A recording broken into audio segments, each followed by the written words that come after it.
Beleza. Tá sendo compartilhado aí, pessoal, o slide?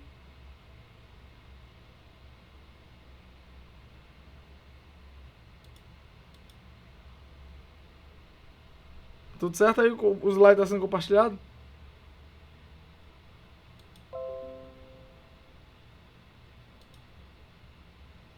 Alguém consegue aí ativar o microfone só para confirmar, por favor?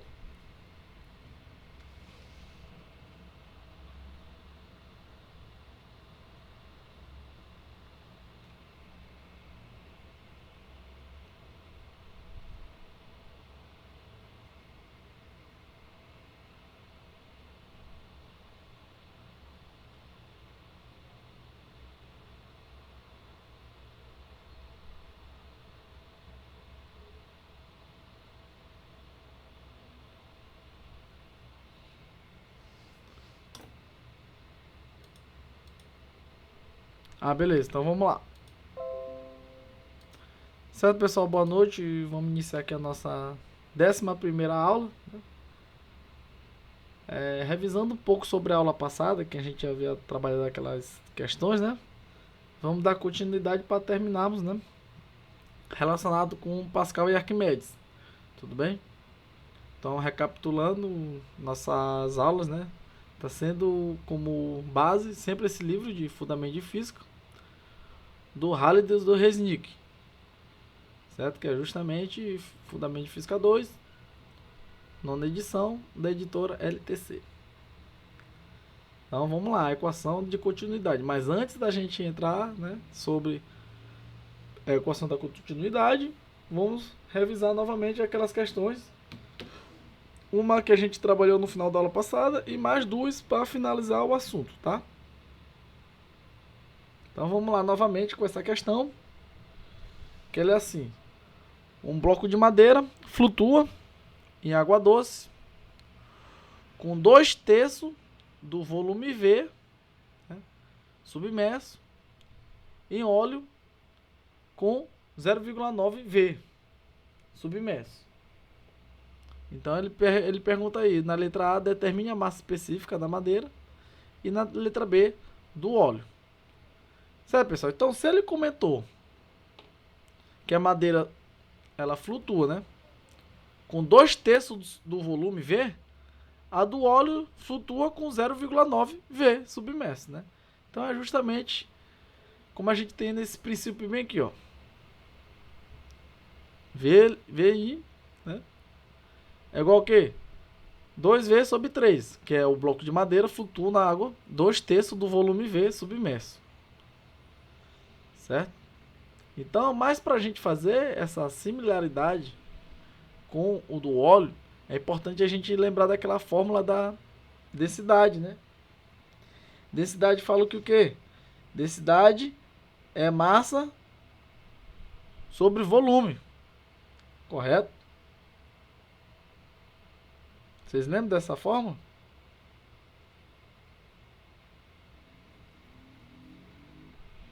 Então a gente tem ela como base. Então, vê aqui, ó. Seja V o volume do bloco, tanto que a gente até evidencia aqui o V, bota em referência. A gente não sabe o volume, então a gente bota como fosse um valor X, Y, Z, a gente deu um valor para essa incógnita. Então a gente bota V. Então nesse caso, o volume imerso da água, né? Ou seja, o VI, que é o volume imerso, é igual ao quê? 2/3 do volume submerso. Então bota 2V sobre 3. Como o bloco está flutuando, de acordo com o princípio de Arquimedes, né, pessoal? O peso da água deslocado é igual ao bloco do... É igual ao quê? O peso do bloco. Ou seja, pessoal, conforme a fórmula de Arquimedes, que a gente sabe, né, que a força sobre a área é igual ao quê? A força de entrada sobre a área é igual à força de saída sobre a área de saída. Certo? Pessoal, só atender aqui uma mensagem aqui do professor Leandro. Rapidão, que é o nosso coordenador.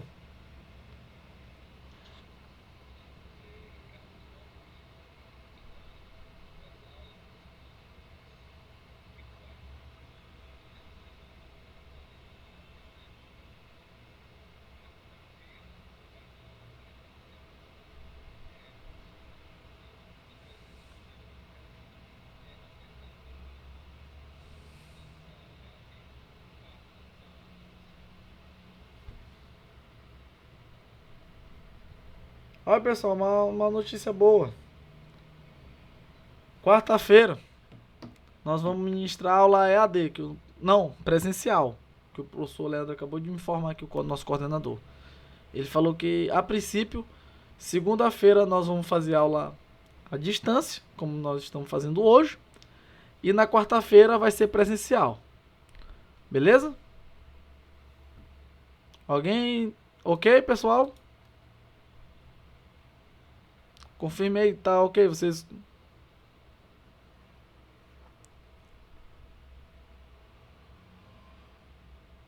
Viu, pessoal? Então, quarta-feira, nós vamos ministrar aula presencial, tá?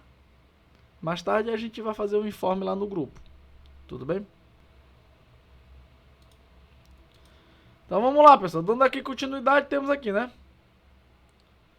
Certo? Então, segundo Arquimedes, né? Como a gente tem aquela relação, então a gente também temos a relação do que? A densidade com volume. Então a gente pode comentar o que? Que a densidade da água vezes o volume imerso é igual ao que? A densidade da madeira vezes o volume, né? Ou seja, densidade A, que no caso é a massa específica da água, e a massa específica da madeira, ρm, certo? Então a letra A, ele quer saber o que? A massa específica da água. Então, a gente faz a relação, sabemos, né? Essa relação, então a gente só coloca o que? No lugar do V, volume imerso, a gente bota o que? A densidade da madeira, a massa específica da madeira. Igual, substitui o V pela massa específica da água. Então é igual ao que? 2ρA sobre 3. Atribuindo o valor para a massa específica da água, é igual ao que? 1000 kg/m³ sobre 3. Logo a densidade, a massa específica, né, da madeira, é igual a quanto? 6,7 vezes 10 elevado ao quadrado kg/m³. Beleza? Aí ele pergunta, agora ele pergunta aqui, qual é a massa específica do óleo? Né? Então, como a gente também tem a relação, né? Que o volume imerso do óleo é o quê? Que ele comenta aqui na questão. 0,9 V. Então temos aqui, ó. Volume submerso do óleo é igual a 0,9 V. Então, fazendo a substituição agora, né? Acrescentando a massa específica do óleo é igual ao quê? A massa específica da madeira vezes o que, pessoal? Vezes o volume, que é o V, que a gente não sabe o valor, que ele não deu na questão, sobre o que? O volume imerso da madeira, que é 0,9 V. Certo? Então atribuímos um valor para a massa específica da madeira, que a gente contou na letra A, certo? Que é 6,7 vezes 10 elevado ao quadrado kg/m³, vezes o V, que a gente não tem na questão, né?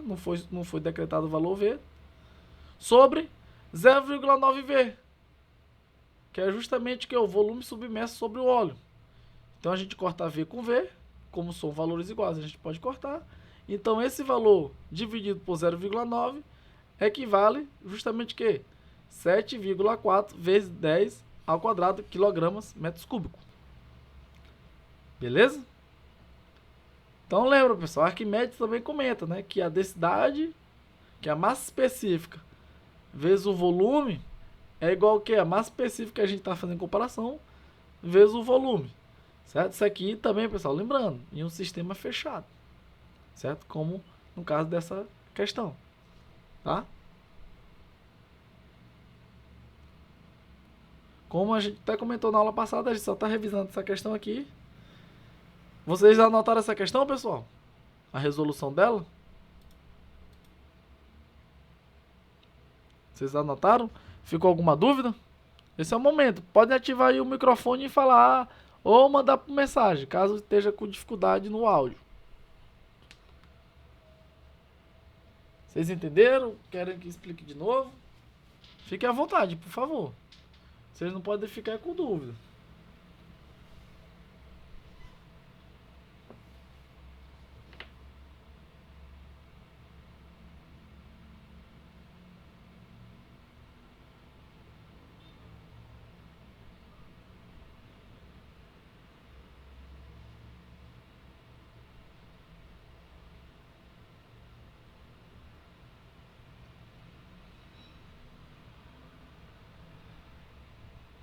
E aí, pessoal?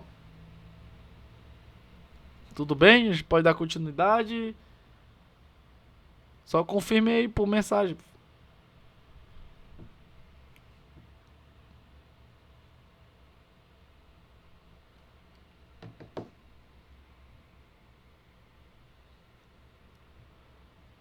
Então, beleza. Então, vou dar 2 minutinhos aí pra vocês anotarem, tá? Essa é a resolução. Tá? Coloque aqui a resolução, a letra A e a letra B, tá? Pra gente depois passar pra próxima questão. Tudo bem? Então, anota aí. 2 minutinhos.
E aí, pessoal? Todo mundo já anotou?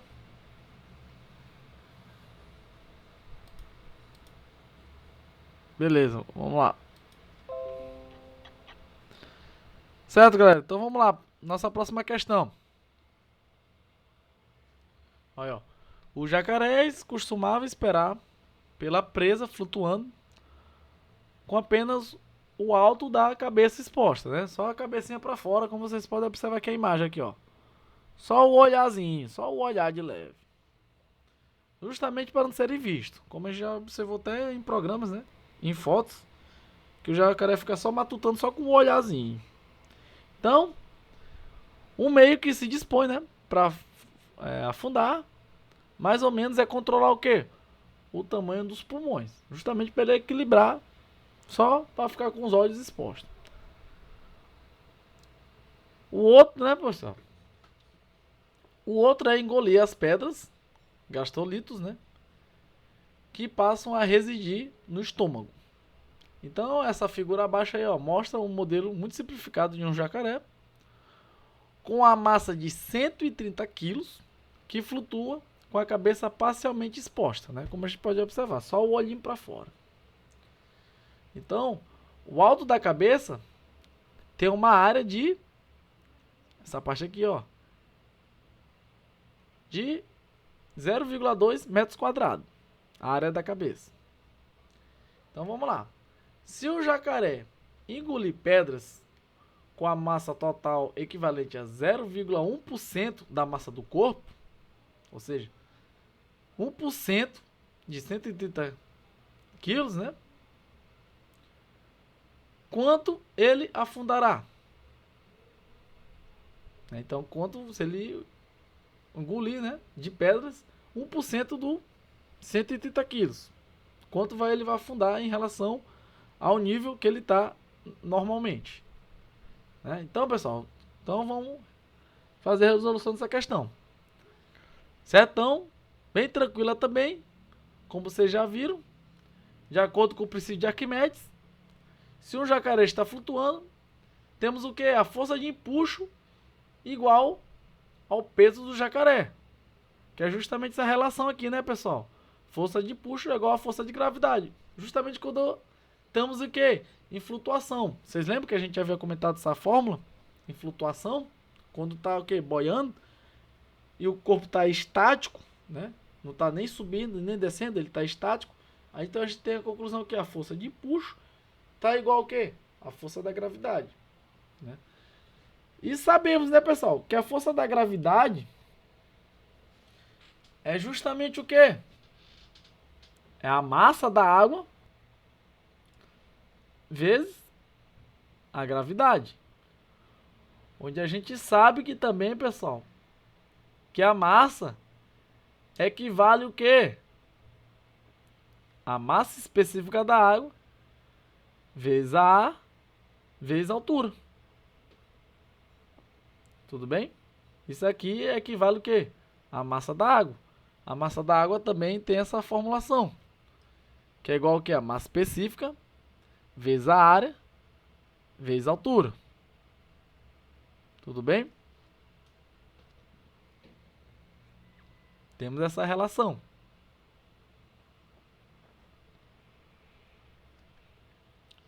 Se vocês olharem nas questões anteriores, as formulações anteriores, a gente tem essa conclusão, que a massa é igual ao quê? A massa específica, por exemplo, é a massa específica do ferro. É igual ao quê? A densidade, a massa do ferro é igual ao quê? A massa específica do ferro vezes a área vezes a altura. Beleza? Então, se a massa do jacaré aumenta ligeiramente, né, porque ele vai adicionar o quê? Mais 1% dos 130 quilos, que equivale justamente o quê? 13 quilos, né? Não, 13 quilos não. 1% de 130 é 1,3 quilos, né? Logo, temos que o quê? Que a massa linha, né, após aumentar, é a massa inicial vezes o quê? A variação. Ou seja, como fosse 130 mais 1,3. Certo? Então, jogando esse princípio para essa fórmula que já temos aqui em mãos, né? Justamente com a variação da altura, porque como a gente sabe, quanto mais se alimenta o jacaré, consequentemente ele tende o quê? A afundar. Certo? Então, se por acaso, se ele expelisse mais, se ele ficasse mais leve, a tendência dele era o quê? Flutuar. Certo? Então, nessa situação, se a gente está dentro da piscina flutuando, se a gente comer ou adquirir mais peso, a gente tende o quê? A afundar. Isso é normal. Então, a gente tem o quê? Uma diferença de nível, né? Diferença de altura. Por isso que foi acrescentado aqui, ó, mais ΔH nessa nossa formulação. Logo, temos que a força de empuxo, linha, né?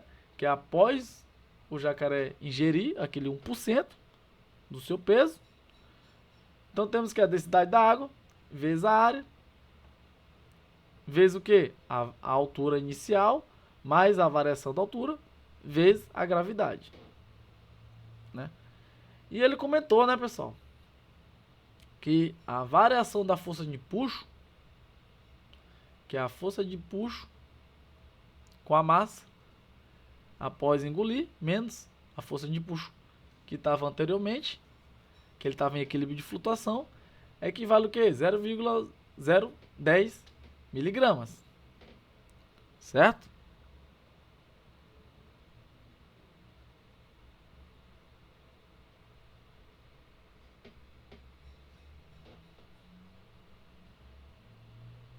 Então, pessoal, jogando, né? Então, botando aqui o ΔH em evidência, consequentemente a gente tem esse seguinte princípio, né? Que é a variação do empuxo sobre a massa específica da água vezes a área vezes a gravidade, certo? Então, atribuindo aqui os valores, já temos o que? A variação do empuxo, né? Da força empuxo sobre o valor da massa específica da água, que foi adotado 0,998 kg/m3, vezes a gravidade. Tudo bem? E aqui temos o que, pessoal? A massa, vezes essa variação, que é 130, e temos também a gravidade. A gente corta o que, ó? Gravidade com gravidade, certo? Foi cortado aqui.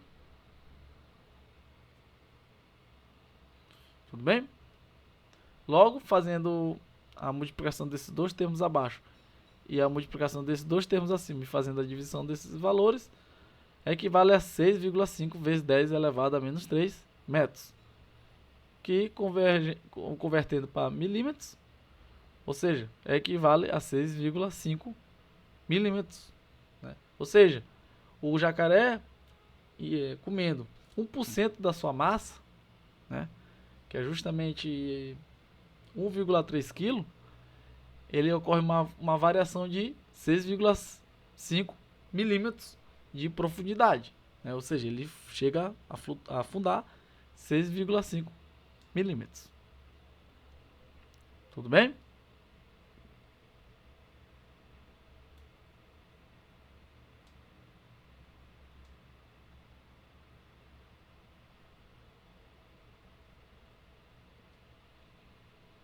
Certo, pessoal? Então, ó, isso aqui, ó, para ficar mais claro, né? Como a força da gravidade é massa vezes gravidade, e temos, né, que ele adotou que ocorreu a variação, né? Então ele adotou que foi de 1%, por isso que ele jogou aqui o valor direto, né? Vezes massa vezes gravidade, que é 0,0110, que equivale justamente a 1%, né, da massa do corpo. Então, é o valor da massa que nós já temos, vezes esse 0,01, que no caso 1%. Tudo bem?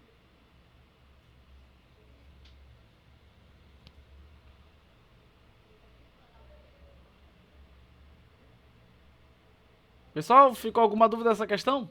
Rapaz, ela não é muito simples não, ela é meio assim complicadinha, mas muito bem elaborada essa questão.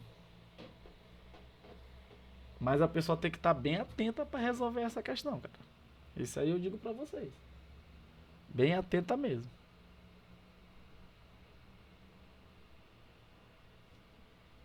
Porque ela é simples de resolução, mas no entanto, para a pessoa chegar a esse ponto, ele tem que estar bem atento, né, em relação a como fazê-la. Beleza? Pessoal, esse é o momento. Alguém ficou em alguma dúvida nessa questão? A gente pode repeti-la ou vocês vão anotar.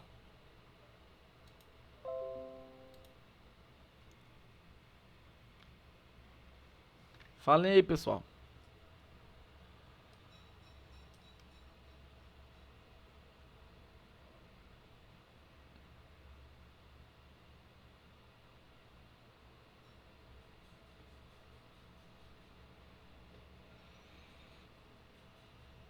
Mas esse é o momento, pessoal.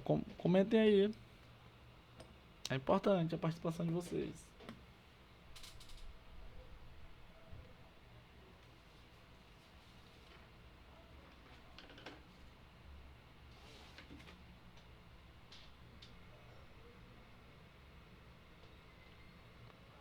E aí, pessoal?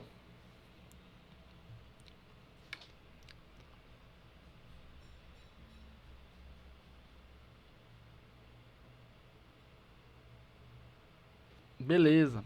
Então, beleza. Eu vou dar aqui um... Aí, pessoal. 3 minutinhos aí pra anotarem. Bem tranquilo.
É pra verdade mesmo, né?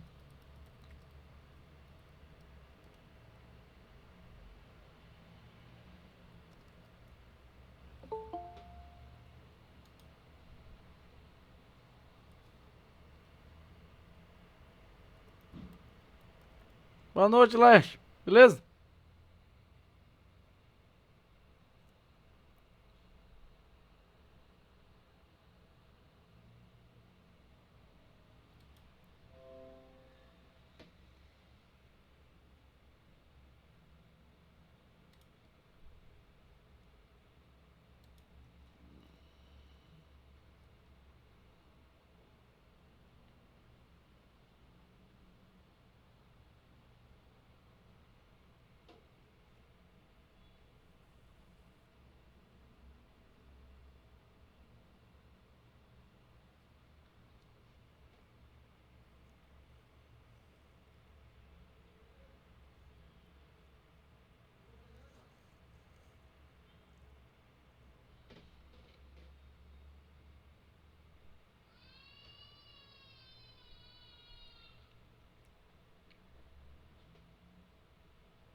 E aí, pessoal, pode passar?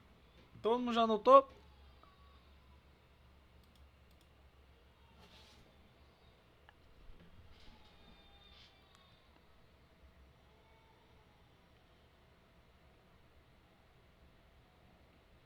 Beleza, então vamos lá. Certo, pessoal? Então, para finalizarmos Pascal e Arquimedes, vamos fazer novamente só mais uma questãozinha para finalizar, tá? Para depois a gente entrar no assunto sobre fluidos ideais em movimento. Então vamos lá juntos aqui por partes para entender a questão. Então, vamos lá. Ó, quando os paleontólogos, né, encontram um fóssil de dinossauro razoavelmente completo, né, eles podem determinar a massa e o peso do dinossauro vivo, usando um modelo de escala, né, esculpido em plástico, baseado nas dimensões dos ossos dos fósseis, certo? Então a escala do modelo é de 1 para 20, ou seja, os comprimentos são de 1 para 20, né, 1 sobre 20 dos comprimentos reais, e as áreas são de 1 para 20, né, 1 sobre 20 ao quadrado, né, porque áreas é o que, pessoal? Metros quadrados. E o volume são o quê? 1 sobre 20 ao cubo. Ou seja, porque a gente sabe, né, pessoal? O volume é metros ao cubo dos volumes reais. Então, beleza. Tudo bem.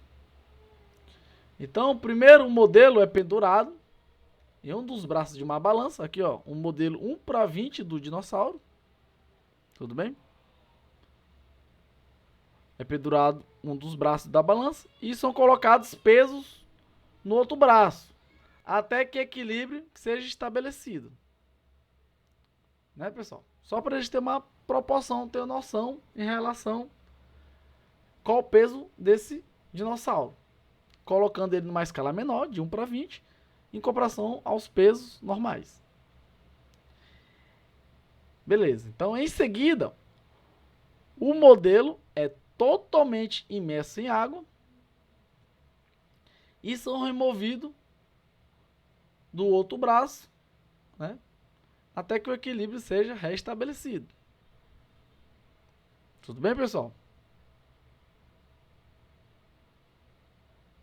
Então, para um modelo de um determinado fóssil, né, de Tiranossauro Rex, é 637,36 gramas.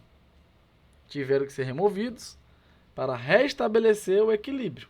Quando ele foi o que, ó, totalmente imerso em água. Aí ele pergunta na letra A: qual era o volume, né, do modelo que nós adotamos aqui? Letra B: qual o volume do Tiranossauro Rex original? Que a gente colocou esse modelo aqui, pessoal, equivale o quê? 1 sobre 20 na escala. E letra C, ele pergunta o quê? Se a massa específica do Tiranossauro Rex era aproximadamente igual à da água, qual era a massa do dinossauro? Beleza? Tudo bem, pessoal?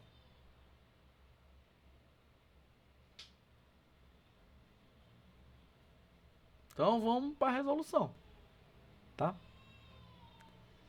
Então vamos juntos aqui para compreendermos, né? Para não ficar nenhuma dúvida. Certo? Então, para a resolução da letra A, vamos lá. Quando o modelo está suspenso no ar, né, a leitura da força da gravidade é correspondente o quê? Ao peso verdadeiro, né? Desprezando a força de empuxo aplicada pelo ar. Beleza, foi. Como a gente viu anteriormente, como a gente leu. Então, quando o modelo está imerso em água, a leitura diminui por causa do quê? Da força de empuxo, contrária ao peso que está, ao material que está sobre a água, né? Logo temos essa relação, né? Que é a força de gravidade menos a força de empuxo. Então vamos chamá-la de quê? De o ΔM, que é a variação da massa, né? Que é essa variação de força da gravidade menos a força de empuxo. Então, a gente consegue fazer essa relação, pessoal. Que a força de empuxo, né? Ela é igual ao quê? A variação da massa vezes a gravidade. Justamente porque quando a gente bota a força da gravidade menos a força de empuxo, é igual ao quê? Massa vezes a gravidade. Que é aquela primeira relação que a gente comenta de Arquimedes, né? Vocês lembram? Na aula de Arquimedes? Então, como ele fala que a força da gravidade menos a força de empuxo, né, é a diferença que é adotada como ΔM, logo totalizamos que a força de empuxo é igual ao quê? A variação da massa vezes a gravidade. E sabemos, né, pessoal, que a massa, ela é igual ao quê? Densidade vezes volume, né? Que vocês lembram da fórmula, né? Que massa específica é igual ao quê? Massa sobre o volume. Botando a massa em evidência, consequentemente temos o quê? A multiplicação da massa específica vezes o V. Foi justamente essa substituição. A gente tirou o M e colocamos o quê? Acrescentamos a massa específica vezes o volume, né, da massa. Então, pessoal, concluímos então aqui, né? Colocando o VM, né? Que é o que ele está pedindo na letra A. O volume do modelo em evidência, com essa expressão. Consequentemente, a gente tem o quê? Que ΔM sobre a densidade, a massa específica, o quê? Da água. Beleza? Então, qual o valor de ΔM? Né? É 0,63706 kg, né? Que é justamente o que a gente comentou aqui, pessoal. Ó. Tá bem aqui. Que ele comentou, né? Para um modelo de um determinado fóssil, que tem quantas gramas? 637,76 gramas, tiveram que ser removidas. Que foi justamente essa variação, né? Que é fazendo a conversão para quilo, que equivale a 0,63706 quilogramas, sobre a massa específica da água, que a gente sabe que equivale a aproximadamente que 1000 kg metro. Então, fazendo aqui essa divisão desses dois números, consequentemente temos que o volume do modelo é igual a quê? 6,3 vezes 10 elevado a 4, elevado a menos 4 metros cúbicos. Tudo bem? Então, aqui a gente encontrou a letra A. Qual era o volume do modelo? Agora vamos para a letra B. A gente sabe, né, pessoal, que a escala, né, é de 1 para 20. Consequentemente, a gente já tem o quê? O volume, né, do modelo. E a gente só faz o quê? A multiplicação por 20. Certo? Como o modelo que a gente tem, o volume dele é em metros cúbicos, que foi até informado aqui, ó. Tá aqui, ó. Os volumes são o quê? 1/20 metros cúbicos do volume real, né? Então a gente multiplica o quê? 20 vezes esse volume, mas está em quê? Elevado à terceira, né? Que é justamente metros cúbicos. Então esse valor vezes 20 elevado à terceira equivale a esse valor, que é 5,102 metros cúbicos, o volume do dinossauro, que no caso é o Tiranossauro Rex. Beleza, pessoal? Aí temos agora a letra C, que ele pergunta o quê? Se a massa específica do Tiranossauro Rex era aproximadamente igual da água, qual era a massa do dinossauro? Né? Então, pessoal, justamente a gente jogar a fórmula da massa específica. Né? Que é igual a fórmula da massa específica ou da densidade é igual ao quê? Massa sobre o volume. Né? Como ele comentou que a massa específica, né, do dinossauro é igual da água, então a gente adota, né, que a massa específica, né, é igual a quanto? 1000 kg metros cúbicos. Logo a gente tem que, botando a massa do dinossauro em evidência, é igual ao quê? a densidade, né, da água vezes o que? O volume do dinossauro. Então, essa multiplicação, 1000 kg/m3 vezes 5,102 metros cúbicos. Logo, a massa do dinossauro equivale a quanto? 5,102 vezes 10 elevado à terceira quilograma. Certo? Se a gente fosse fazer a conversão, né, fazendo essa multiplicação, a gente pode obter o valor de quanto? Quantos quilos?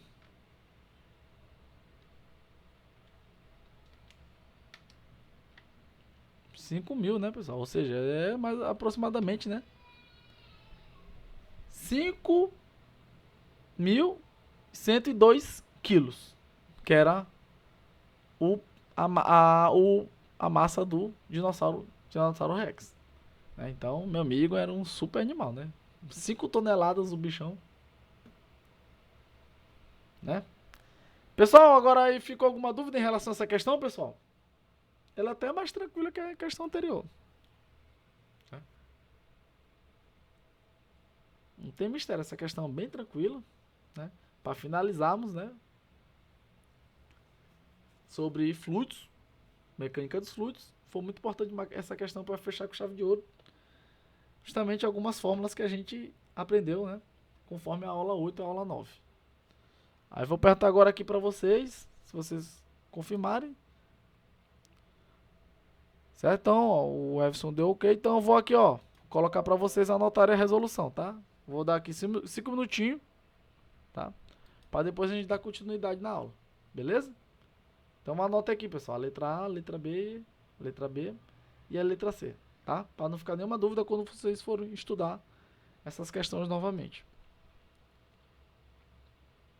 Como eu vou colocar o material para vocês em seguida, né?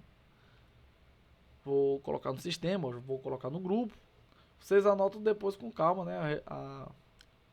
A questão, porque caso no dia que dá a avaliação, se cair uma questão dessa, né? Vocês têm a resolução e se tiver mudança de alguns valores, vocês vão só acompanhando a resolução e fazer as alterações necessárias para vocês acertarem a questão.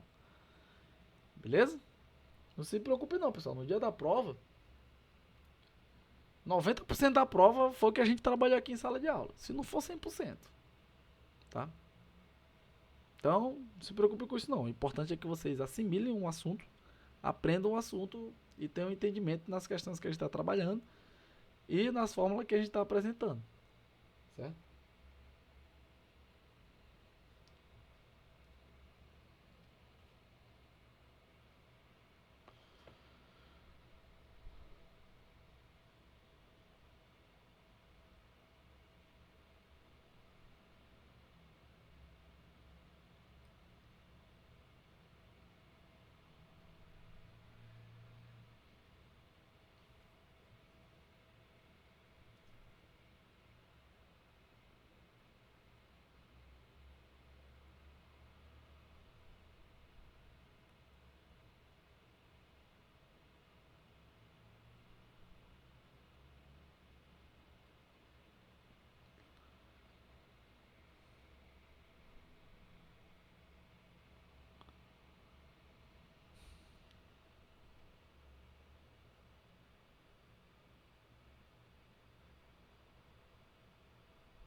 Ó, pessoal, só lembrando aí, não sei se o Laerte chegou a escutar essa notificação. A próxima aula, na quarta-feira, vai ser presencial, viu? Aí, na próxima semana, até esse primeiro momento, o coordenador falou que a segunda-feira vai ser à distância e na quarta-feira nós vamos fazer presencial. Ou seja, a gente vai utilizar o sistema híbrido, né? Aulas EAD e aulas presenciais. Beleza?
E aí, galera, já copiaram?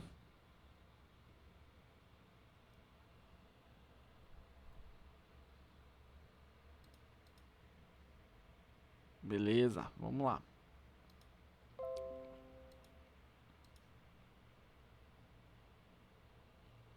Certo, pessoal? Então agora vamos dar uma comentada aqui sobre os fluidos ideais em movimento, certo? Que são de 4 tipos, que é o laminar, o compreensível, o não viscoso e o irrotacional, certo? Lembrando que o incompreensível nós já comentamos, mas vamos recomendar para não ficar nenhuma dúvida. Então, pessoal, como vocês podem observar, né, na imagem abaixo, o fluido, lembrando que o fluido é só o que? Líquidos e gases, né? Os fluidos reais é muito complicado e ainda não está perfeitamente compreendido, né? Como a gente sabe, pessoal, o movimento do fluido é algo que a gente não tem assim muita noção, né? Como vocês podem observar, por que, que o movimento fez o fluido ficar dessa forma aqui de redemoinho, né? Então é algo que a física ainda não sabe, em termos físicos, é ainda algo um pouco confuso. Então, por essa razão, vamos discutir apenas o movimento do fluido ideal, né? Então, o fluido ideal é justamente esses 4 tipos. É o que mais fácil de analisar matematicamente. Certo? Então, o fluido ideal satisfaz 4 requisitos no que diz respeito a escoamento do fluido, que no caso é o laminar, o incompressível, o não viscoso e o irrotacional. Certo? Então, em relação ao fluido laminar, o que caracteriza o fluido laminar? Ou seja, no escoamento laminar, a velocidade do fluido em um ponto fixo, qualquer, não varia com o tempo, né? Ou seja, o fluido fica o quê? Numa direção constante, contínua, como vocês podem observar aqui abaixo, né? Então, ela não varia o quê? Com o tempo, nem em módulo e nem orientação. É só essa direção, beleza? Então, o escoamento suave da água na parte central de um rio de água calma é laminar, porque ele não corre o quê? A mudança do seu trajeto, né? Bem no iníciozinho de um riozinho, né, que a gente vê aquela águazinha naquele movimento, que ela não varia, o fluido tá o que ali, ó? Laminar. Então, o escoamento da água em uma corredeira ou perto da margem, né, de um rio, aí já não é laminar, né, pessoal, que já fica assim meio confuso, né, porque passa por uma corredeira onde tem o que? Zona de fluidos, aí ali já considera até um fluido turbulento, né, na verdade. Beleza? Então, ó, essa figura abaixo, a gente pode observar aqui, ó, de um cinzeiro com cigarros, né? A transição do laminar para o turbo, para o escoamento turbulento. Ou seja, pessoal, nesse início bem aqui, ó, o fluido aqui, ó, tá seguindo uma linha constante, né? Então, nesse princípio bem aqui, ela tá o quê? O fluido tá laminar. Agora, quando ela começa aqui a ficar meio confuso, começa a se dissipar, né? Se espalhar no perímetro, consequentemente a gente sabe, né, que ocorreu uma dilatação aqui do fluido, né? Que ele se espalhou e ele já fica o quê? Turbulento. Ele não segue uma linha ou um formato. Ou seja, ele muda o módulo e muda a direção. Aí já caracteriza o quê? O fluido turbulento. Então a velocidade das partículas da fumaça aumenta à medida que as partículas, né, sobem. Então, para certo valor crítico da velocidade, o escoamento muda de laminar para turbulento, né? Porque a gente sabe, né, pessoal? Aqui tudo bem, a gente vê aqui o escoamento laminar, aqui não ocorre mudança nem na direção nem no módulo. Já no turbulento ocorre essa mudança. Beleza?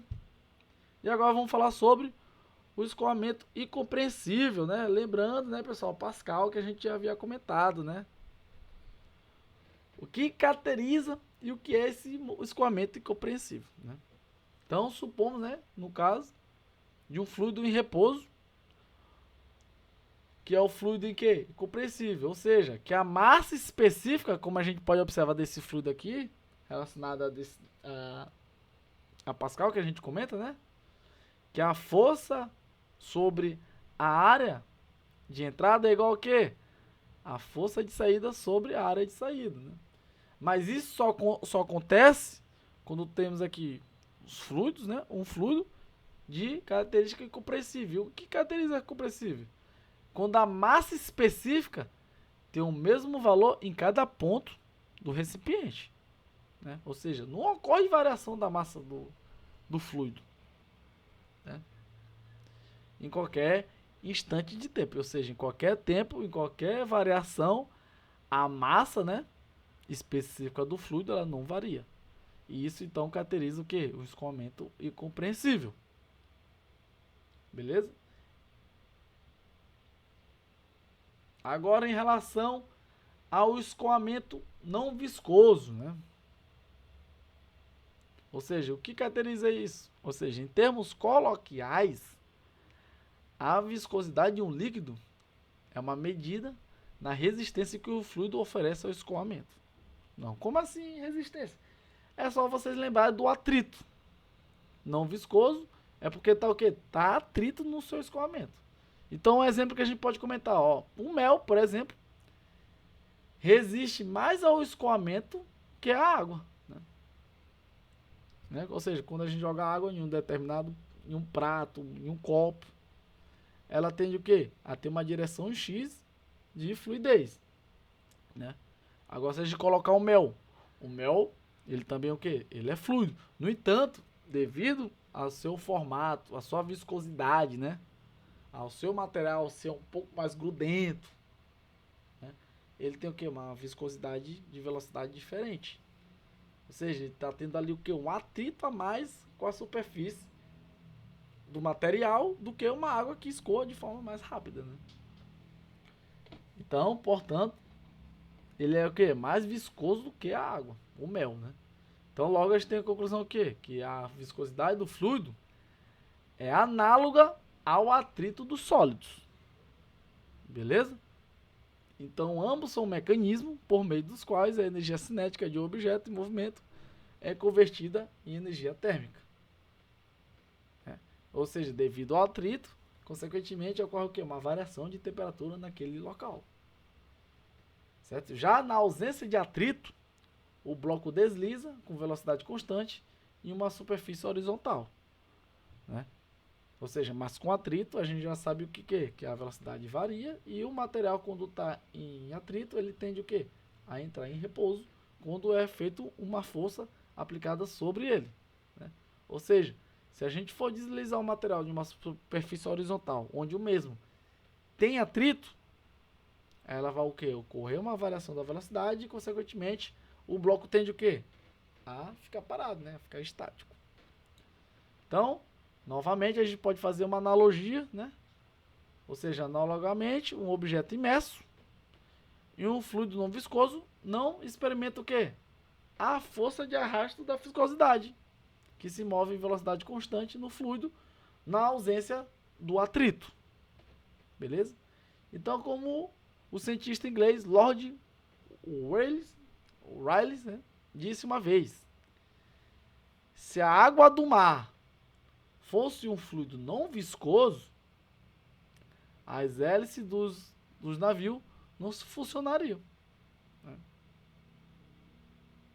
Ou seja, mas por outro lado, os navios, em uma velocidade colocada em movimento, não precisaria de hélice, né? Ou seja, porque não ia ter atrito na água, se a gente empurrasse o navio, ele ia ficar aqui, numa velocidade constante até chegar ao ponto para paralisá-lo, né? Mas pelo fato, né, da água ter aquela superfície, né, de resistência interna dela, como também na superfície, é preciso o quê? Uma força a ser aplicada de forma constante, que no caso é a movimentação do hélice, para que o navio fique em movimento. Beleza? Então, no fluido ideal, o escoamento não é viscoso. Beleza?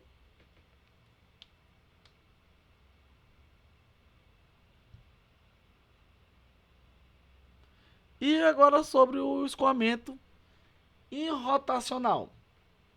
O que caracteriza esse movimento, né?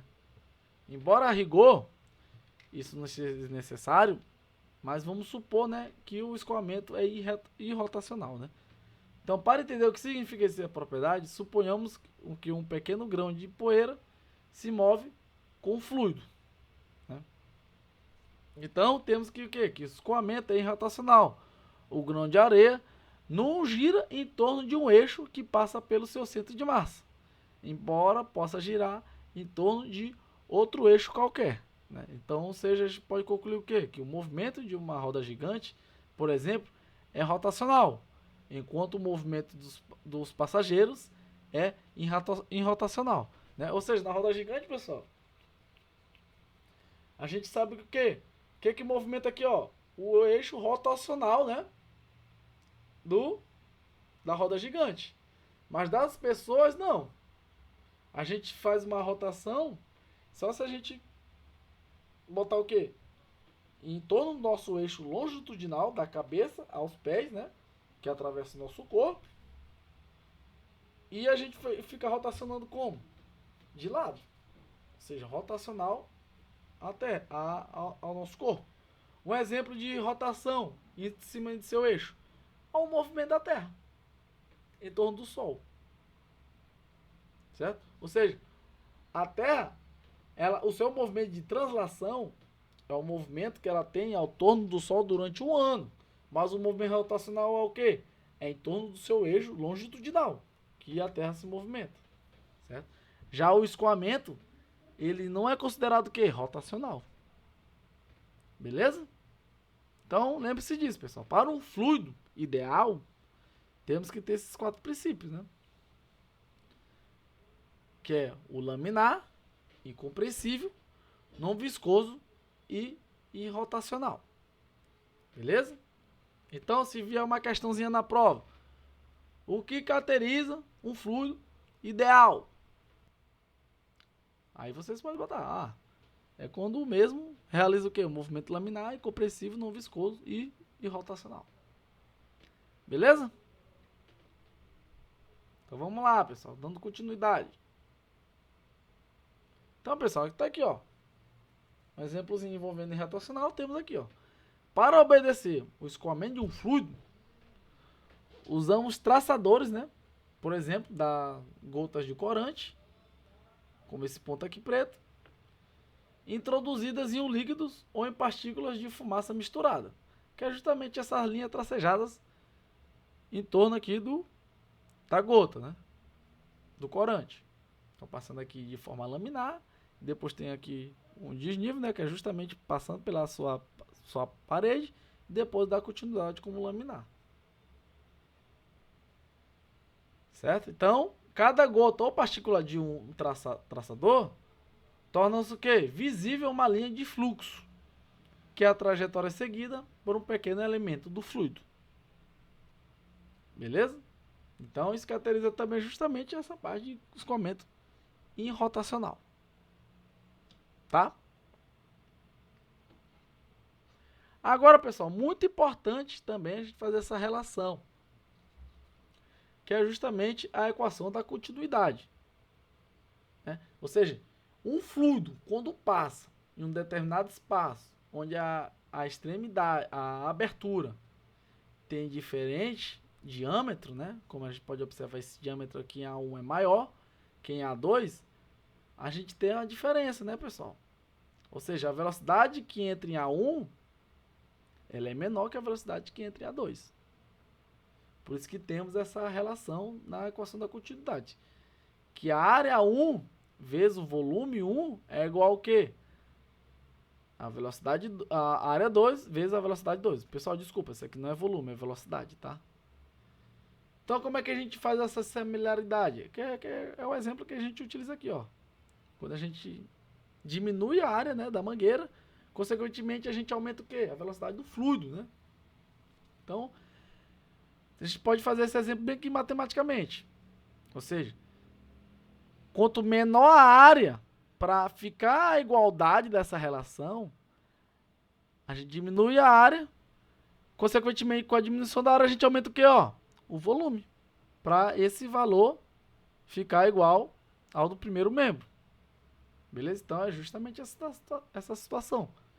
Então, vocês com certeza provavelmente já observou que é possível aumentar a velocidade da água que sai de uma mangueira de jardim, fechando parcialmente o bico da mangueira com o polegar. Todo mundo já fez essa experiência e já caracterizou isso, né? Em uma determinada velocidade, se a gente diminuir a área do fluido que está sendo expelido, consequentemente a gente aumenta a sua velocidade, né? Então essa é uma demonstração prática do fato que a velocidade, né, da água depende do que? Da sua área de secção, através da qual a água escoa. Beleza? Então, anota essa formulação da continuidade, pessoal. Faz um desenhozinho, para vocês lembrarem. Faz uma área maior e bota um V1, né? E faz depois, na outra extremidade, uma área menor, com uma velocidade aqui, ó, maior. Certo?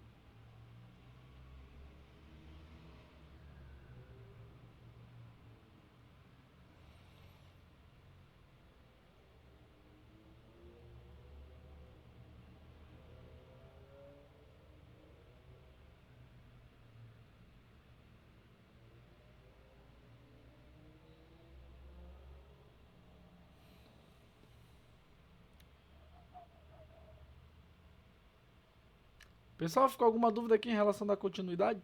Todo mundo entendeu?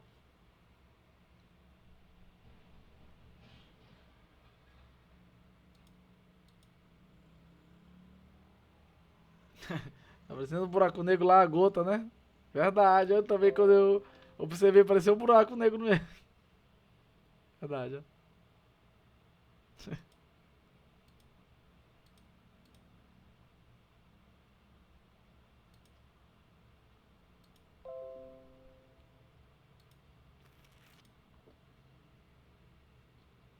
Então, pessoal, próxima vez que vocês fizerem isso com uma mangueira, vocês vão lembrar dessa equação.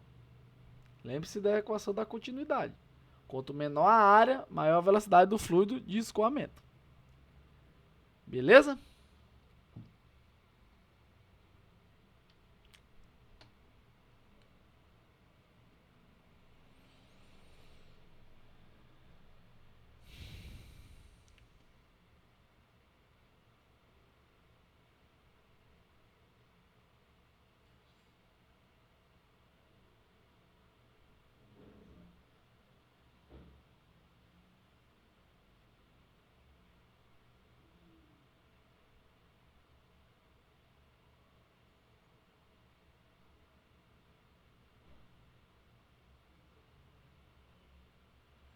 Beleza? Vou passar aqui, pessoal. Aí, pessoal, então, ó, mesmo princípio, né? O volume de um fluido que entra deste lado é igual ao que? A relação, né, da área com o volume. Ou seja, a área diminui, mas consequentemente a velocidade o quê? Aumenta em um determinado instante t. Já na letra B, temos aqui, ó, o volume de fluido que sai deste lado, né, com uma velocidade maior. Então temos aqui, ó, o fluido escoa da esquerda para a direita com a razão constante, né, por um segmento de tubo de comprimento L, né? Ou seja, a vazão da água não varia. O que varia o que é a sua velocidade. Lembre-se disso. Então, a velocidade do fluido do V1 do lado esquerdo e do V2 do lado direito. Então, a área da secção A1 do lado esquerdo e A2 a do lado direito. Então, no instante T, que no caso nessa caracterizando essa primeira situação, até o instante o quê? T mais ΔT, que é a variação,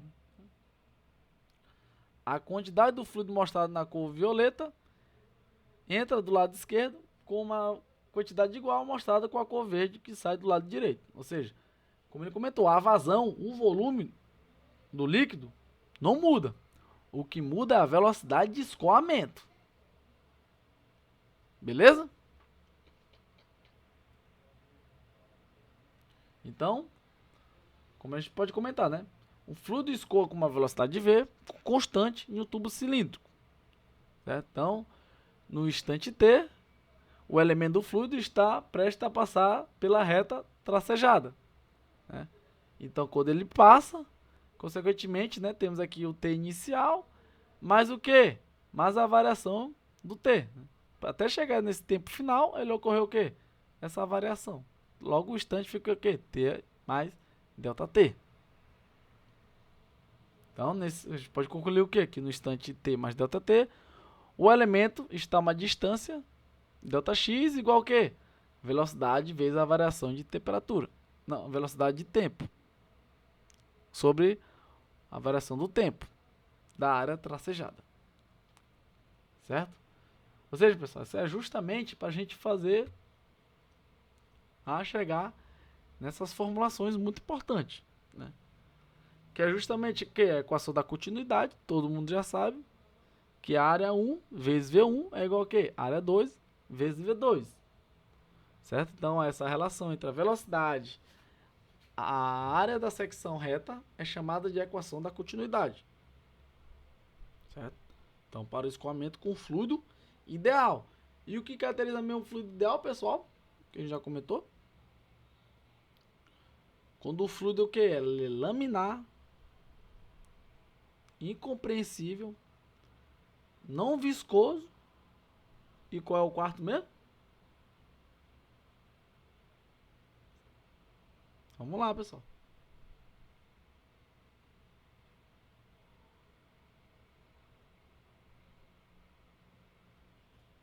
Pior que o áudio aí não tá saindo, né? Pra que loucura é essa? Pra vocês poderem participar.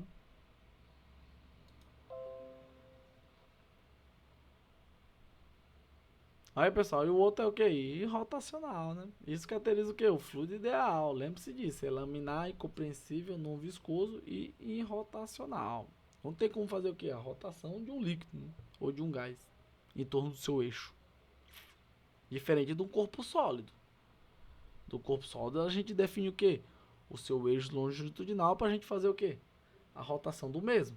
Agora, do líquido e do gás, não tem como fazer isso.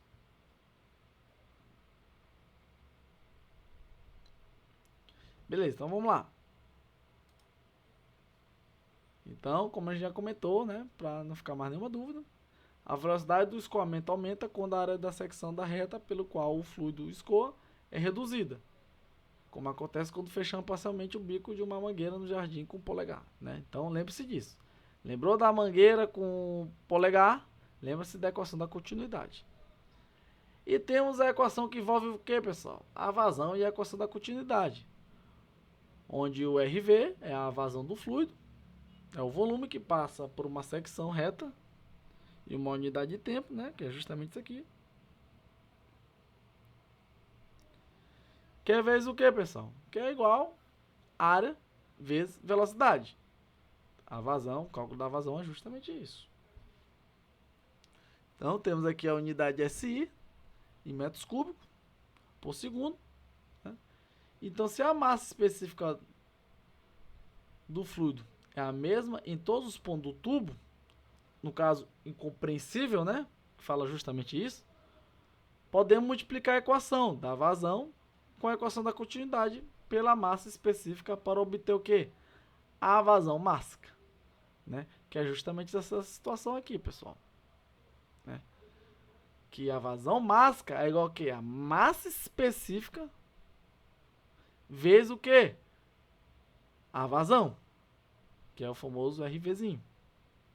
Onde o mesmo, a vazão, que a gente sabe que é igual ao que? Área vezes velocidade. Logo, a gente pode decretar que a vazão mássica é igual ao que? A densidade. Não, a massa específica, né? Vezes a área vezes a velocidade. Beleza?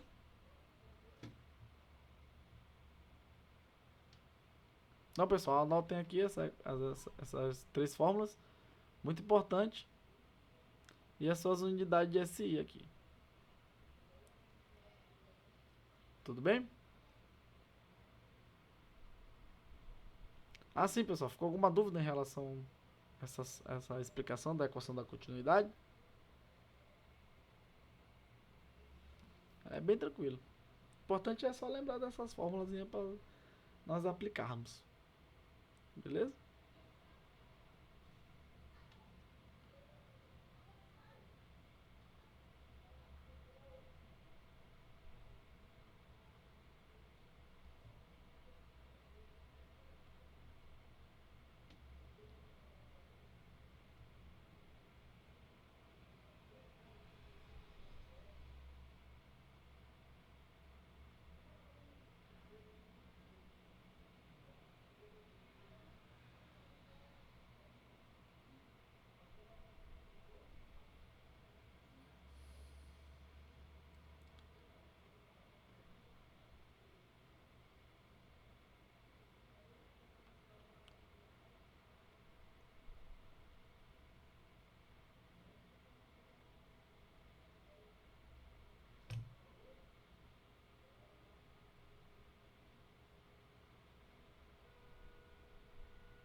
Pessoal, vamos fazer aqui a chamada, tá? Nosso horário aqui já bateu.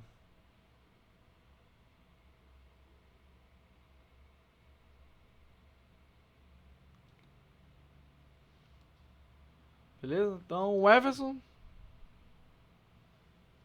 só bota um okzinho aí no chat pra confirmar. Beleza. Fábio Martins.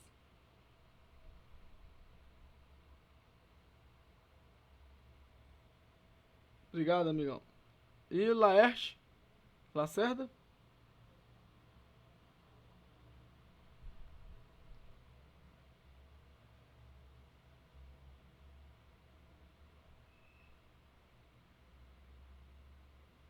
Pessoal, eu vou colocar a aula agora no grupo, tá?